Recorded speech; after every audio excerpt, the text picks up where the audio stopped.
Hey guys, and welcome back to this channel. In this video, I'll be showing you guys where you can find the Easter dress on Dress to Impress.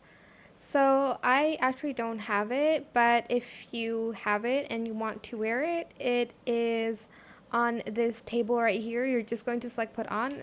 As you can see, I didn't earn it because I wasn't there. Well, I didn't play this game yet.